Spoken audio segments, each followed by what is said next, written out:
സംസ്ഥാനത്ത് ഓണച്ചന്തകൾ ഇന്ന് തുടങ്ങാനിരിക്കെ സബ്സിഡി സാധനങ്ങളുടെ വില വർദ്ധിപ്പിച്ച് സപ്ലൈകോയും പഞ്ചസാരയ്ക്കും മട്ടയരിക്കുമാണ് വില വർദ്ധിപ്പിച്ചത്. പ്രശാന്ത് കൃഷ്ണ ഒപ്പം ചേരുന്ന വിവരങ്ങളുമായി. Prashanth, good morning.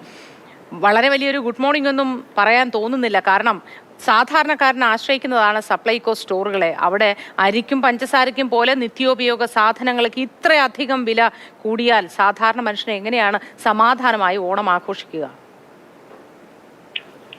Moti, സപ്ലൈകോയിൽ subsidy സാധനങ്ങൾ മുൻകാലത്തുണ്ടായിരുന്ന ഒരു ക്ഷാമത്തിന് ഇളവ് വന്ന് ഇപ്പോൾ സാധനങ്ങൾ വന്നു തുടങ്ങി.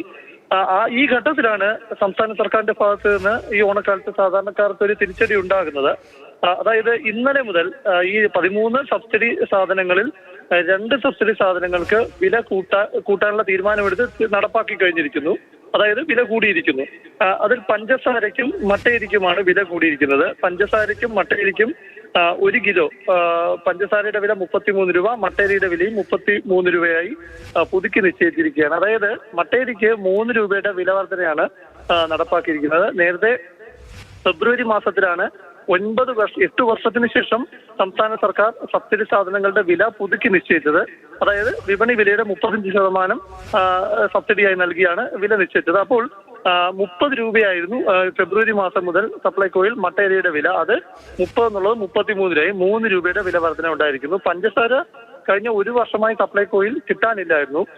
അങ്ങനെ പുതുക്കി നിശ്ചയിച്ചപ്പോൾ അന്ന് 26 രൂപയാണ് ഈ പഞ്ചസാരയുടെ സബ്സിഡി നിരക്ക് നിശ്ചയിച്ചത്. അതിപ്പോൾ 33 രൂപയാണ്. അങ്ങനെ പറയുമ്പോൾ ഒരു 7 രൂപയുടെ വില വ്യത്യാസം, വില വർധന വന്നിട്ടുണ്ട്.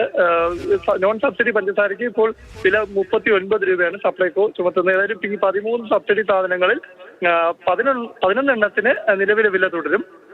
ബാക്കി 2 എണ്ണത്തിനാണ് വില വർധന നടപ്പാക്കിയിരിക്കുന്നത്. അരിക്ക് വില വർദ്ധിച്ചത് പൊതുവിപണിയിൽ ഇപ്പോൾ മട്ടയരിക്ക് 60 രൂപ എത്തി എന്നത് കാരണത്താലാണ്. അത് ഈ ഉത്തരവിൽ സർക്കാർ വിശദീകരിക്കുന്നുണ്ട്, ഭക്ഷ്യവകുപ്പ് വിശദീകരിക്കുന്നുണ്ട് എന്തുകൊണ്ടാണ് വില വർദ്ധിപ്പിച്ചത്. അതായത് സബ്സിഡി സാധനങ്ങളുടെ നിരക്ക് പൊതുവിപണിയുമായി വിശകലനം ചെയ്ത് സർക്കാർ അനുമതിയോടെയാണ് ഈ പുതുക്കി നിശ്ചയിക്കാൻ തീരുമാനിച്ചതെന്നാണ് ഭക്ഷ്യവകുപ്പ് വിശദീകരിക്കുന്നത്. ഏതായാലും ഈ വില വർധന സാധാരണക്കാരെ സംബന്ധിച്ച് ഒരു ഭാരം തന്നെയാണ്. കാരണം 1 രൂപ പോലും വില വർദ്ധിക്കുന്നത് സാധാരണക്കാരെ സംബന്ധിച്ച് ഭാരമാണെന്ന കാര്യം നമുക്ക് പ്രത്യേകം പറയേണ്ട കാര്യമില്ല. അപ്പൊ അതുകൊണ്ട് തന്നെ ഈ ഓണക്കാലത്ത് നടപ്പാക്കിയത് കൂടുതലായി സപ്ലൈകോയെ ആശ്രയിക്കാൻ ഇരിക്കുന്നവർക്ക് ഒരു ഭാരമുണ്ടാക്കുന്ന കാര്യം തന്നെയാണ്.